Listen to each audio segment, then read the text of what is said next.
네, 여러분 안녕하세요. 개그맨 각항구입니다. 오늘 운전면허 시험의 합격을 위한 필수 코스, 바로 필기시험에 대해서 알아보도록 하겠습니다. 그 중에서도 오늘 1교시 조작장치와 등화장치에 대해서 알아보도록 하겠습니다. 조작장치는 말이죠, 쉽게 얘기해서 자동차를 움직이기 위한 하나의 조작장치를 말씀을 드릴 수가 있습니다. 조작장치에는 여러 종류가 있는데요, 대표적으로 핸들이 있습니다. 핸들은 무엇일까요?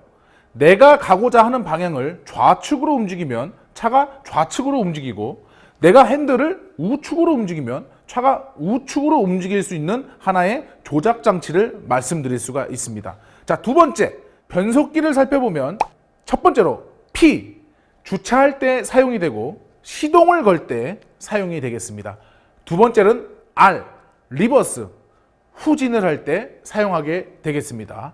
세 번째 N, 뉴트럴, 중립, 즉 동력 전달 장치를 끊어주는 변속기이고, N 드라이버에 놓고 시동도 걸 수가 있습니다.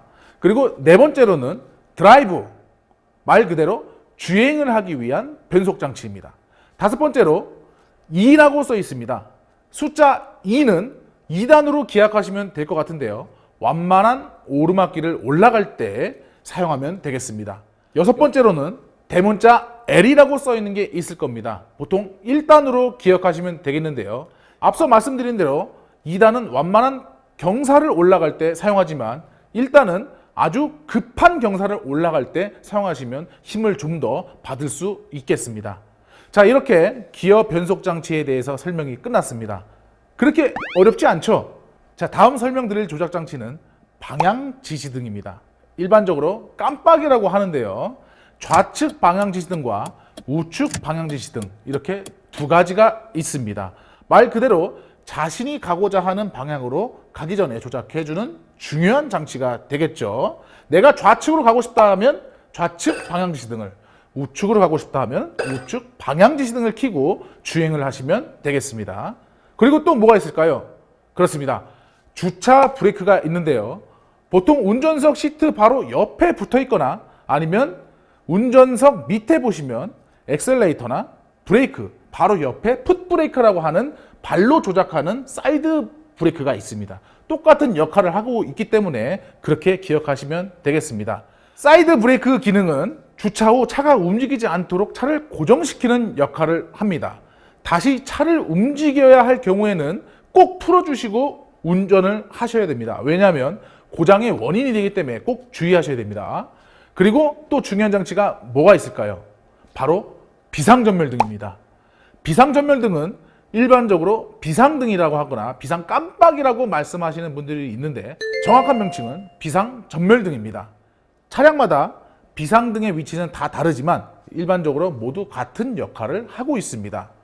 비상전멸등을 한번 누르게 되면 양쪽 좌우 방향지시등이 깜빡깜빡거리고, 한 번 더 누르게 되면 소등이 되겠습니다. 이걸 사용하실 때는 어떻게 사용하셔야 되느냐, 내가 주행을 하고 있는데 갑자기 어린아이가 튀어나오거나 동물이 튀어나오거나 그럴 때 브레이크를 밟아서 차를 완전히 세운 후 뒤에 있는 차에게 내 앞에 이상신호가 감지가 돼 있으니 조심해서 운전하여라 하는 신호를 보낼 때도 사용하면 되겠습니다. 다음으로 설명드릴 것은 와이퍼입니다. 핸들을 3시 방향으로 보시면 레버가 하나 보이실 건데요, 그게 바로 와이퍼를 조작하는 장치입니다. 스위치 작동법은 레버 아래로 한번 내리게 되면 저속으로, 2번 내리면 조금 더 빠르게, 3번 내리면 좀 더 빠르게 움직일 수 있는 와이퍼 조작 장치가 되겠습니다. 다음은 전조등입니다. 일명 라이트라고 하는데요, 야간에 운전할 시에 꼭 사용해야 할 조작 장치입니다. 핸들을 기준으로 9시 방향으로 보이는 레버가 바로 전조등 레버입니다. 스위치를 앞쪽으로 돌리게 되면 1단으로 전조등이 켜지게 되고, 한 번 더 돌리게 되면 2단으로 전조등이 켜지게 됩니다. 보통 야간 운전 시에는 2단으로 전조등을 켠 뒤에 주행을 꼭 하시면 되겠습니다. 그 다음으로 설명할 것은 상향등과 하향등입니다. 말 그대로 전조등을 위로 비출 것인지 아니면 아래로 비출 것인지 정하는 장치가 되겠습니다. 야간 운전 시에는 보통 하향등으로 조작 후 운전을 해야 하겠습니다. 상향등으로 조작하고 운전할 경우 반대 차선에서 주행하는 주행자의 시야를 가리게 돼서 큰 사고의 위험이 될 수가 있습니다. 반대로 상향등을 사용해야 하는 경우는 낯선 곳이나 시골길을 가게 되면 시야 확보가 어렵기 때문에 상향등을 켜고 주행하시면 되겠습니다. 자, 그리고 페달이 있겠는데요. 저희가 배우게 될 이종 자동은 브레이크 페달과 가속 페달이 있습니다. 브레이크 페달이란 일반적으로 속도를 줄이거나 차량을 정차시키기 위한 장치이고, 가속 페달은 반대로 차량의 속도를 빠르게 낼 때 사용하는 장치가 되겠습니다. 자, 이렇게 모든 설명이 끝났습니다. 어떻습니까? 어렵지 않죠? 맞습니다. 그렇게 어렵지 않을 겁니다. 면허를 따기 위해 알아야 할 아주 기본적인 이론이기 때문에 여러분도 한 번의 설명으로 충분히 이해하실 수 있습니다. 1교시는 이렇게 끝내도록 하겠고요. 2교시로 출발 요령에 대해서 알아보도록 하겠습니다. 개그맨 각항구였습니다.